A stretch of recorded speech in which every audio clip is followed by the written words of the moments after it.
What's going on, we gamers? Today we're here with another Evil Dead the Game build guide, and today we're going to be going over this fella here, Lord Arthur. So if you want to be an absolutely amazing leader and helping your kind of teammates to dish out a lot of damage, then stay tuned. That's coming up next.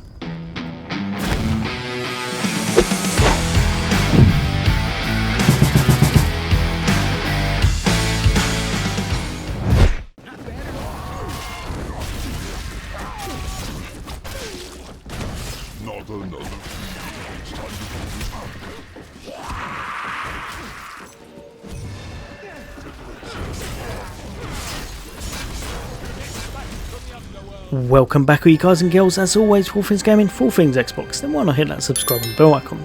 I'll bring you all the latest greatest content, hints, tips, guides and builds, and just some fun gameplay and reviews of upcoming games. But for today we're here to look at this fella right here, Lord Arthur, and to see exactly what he brings to the table, what the point of him is in a group, and just how to make him effective. So before I jump into his build, I just want to say with Lord Arthur, he's a bit of a niche character. I've played with him quite a bit now. I struggled massively at the start. I went pure damage. I chucked everything down the bottom into his combos.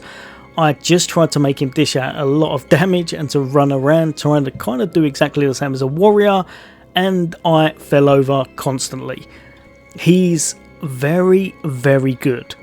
With a build, with a team, with a setup, he's good as long as you're playing with people. If you're running off on your own or you're not with, I would probably say only with warriors, because that's who he buffs the most by an absolute mile, then this character will probably not be the best in all of the teams, unfortunately. But with a nice melee setup and with a nice melee character, he can do an abundance of damage, can stay alive, and they can knock things down very, very fast. But because he's quite squishy and you're going to be in melee range constantly with him, we needed a setup that's going to be good to go. So jumping over to his skill, and it's the Lord's Wrath. When activated, this ability increases the damage inflicted by your melee attacks and those of your nearby teammates, in addition to reducing fear levels. If Lord Arthur has a sword, he inflicts extra damage. This guy is all about making sure you've got a sword. You start off with one anyway, so you don't really have to worry too much. It's just if another one drops on the floor, you're going to upgrade that way and grab it as fast as you can. But the Lord's Wrath makes him, and like I said, any warrior in your team, do some absolutely amazing damage. You're going to get 30% extra on your melee, as is your team, and it's going to last for 15 seconds with a 45-second cooldown. Just down here, and we're going to have Weapon Master Heavy Attacks. This is going to make your team do extra 30% damage, as well as yourself when they're doing those heavy attacks. Just down from there, exactly the same, but with your light attacks. This is actually really, really big because it's going to help you get off your finishers, as well as provide a nice buff, like I said, to any of the warriors in your team. If you're going for a very focused team around warriors and trying to buff them as much as possible, this is the best buffer for those units in the game currently. Finally, just down the bottom here, and we've got Fuel to Fire. If you perform a finisher while the Lord's Wrath is active, the ability lasts longer. It lasts for 3 seconds longer, and it can mean in the right circumstances you can have this up absolutely massively. If you're able to go straight in with a hit and then go in with a finisher, you're going to be able to keep this up for a really long time and definitely help your team out with those melee attacks. Jumping over to his skill tree, and I found chucking 2 into this was the perfect amount, and that's great influence. This gives the aura effective range 10 meters. Between 10 to 12.5 I found was best, but overall I needed the extra points to put into his build in order to make him more viable. So I put 2 in this and it seemed to work wonders. Just make sure you're sticking with your team, especially your warriors, and you should be golden. They're going to need to focus the bosses. You are not going to be tanking the bosses on your own, so don't even try it. Even those elite units will give you a lot of difficulty, especially if you're not upgraded. So make sure you're sticking with your team as much as possible with this guy. He's a leader, he's got an aura effect, you want to be around your team as much as you can. Next over, and we've got Cardio, stamina cost reduction of 5%. Just over from there, and we've got Arcane Knowledge. This is going to help you to kind of find the map pieces a little bit easier, but it's not the main reason we're doing it. It's because we want to get all the way to the end of the skill tree. Just over from here, and we've got quicker cooldown. So 5% is going to be knocked off of our actual kind of skill. It had 45, so that's around about 2 seconds, give or take, taken off. It shaves off a little bit. It's not the main reason. We wanted to be able to get to here, the Master of Influence. Like I said, you're going to want to try and buff your units as much as possible. This is going to give you 20% aura effect improvement, helping out those kind of warriors and just making them hit like an absolute truck. Try to go into your iframes as much as possible with those finishers, and it's going to make things much better for your team, and anyone who can do big damage will definitely thank you for it. Just down from here, and I found chucking one into the Artful Dodger definitely helped this character. With the warriors, I found that you could stay clear of this if you wanted to, as long as you were kind of boosted enough with your damage and overall tankiness. With this guy, it's not quite the same. You're kind of a hybrid, and I would say you're probably closer to a hunter but using melee weapons than anything else.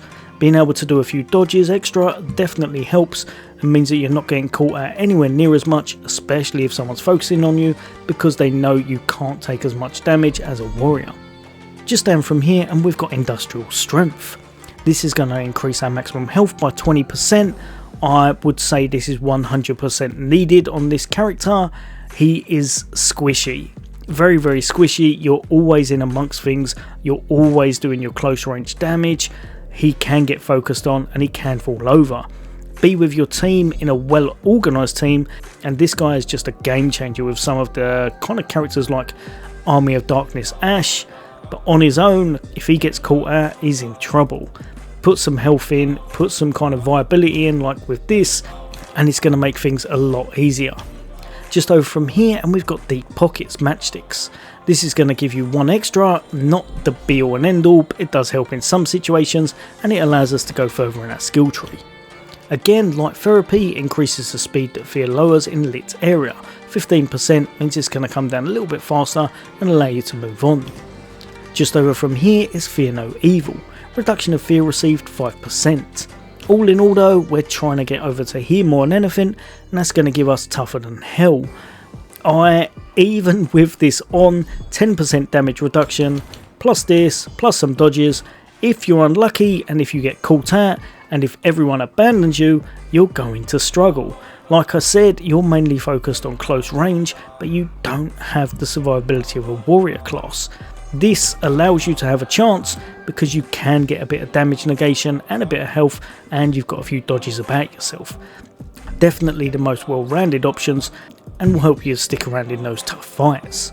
Right at the bottom, however, from here, something you're definitely going to want, you want to be performing those finishers, so you want a bit more balanced bar damage. 6 stars, 3 out of 3 is going to give you 25% extra damage, allowing you to go into those iframes and those finishers very often. And with this character, that's something you should be doing. You're not in any trouble, and if you can get up behind someone or do some big swinging damage, because you've got a sword, you're going to hit probably numerous people, and you can do some significant damage with it. So you can quite easily get off a few of your heavy attacks. If you're in amongst things, however, and you're struggling, go straight in for your light attack and try to go into your finisher afterwards, and that way you'll go into your iframes and keep yourself alive. Just over from here, and we've got Devastating Force. I would have loved to have been able to put 15% on this, that's what I tried at the start, but ultimately I took one out to go up here and grab myself a little bit of Artful Dodger. If you want to try it without this, that is completely your choice, but ultimately I found myself lacking a little bit, and I wanted a bit more viability with the build than the damage, because a lot of times I found myself going into the iframes anyway. But this build allows you to have a lot of stability in it, and like I said, make sure you're with a good team, make sure you're with some nice warriors, and they'll thank you for it. As always, guys and girls, let me know in the comments what you think. If you've got any difference of opinions, which I'm sure some of you will have, then let me know. But overall, I found this the most well-rounded and just allowed the character to do what he's supposed to do. You're a leader, you want to be buffing your team, you want to be sticking with your team, and ultimately you want to be able to make your warriors hit like an absolute truck, be able to take out all of those elites and even the boss when he jumps in. As always gamers, for all things gaming, for all things Xbox, take care. I'll see you on the next day.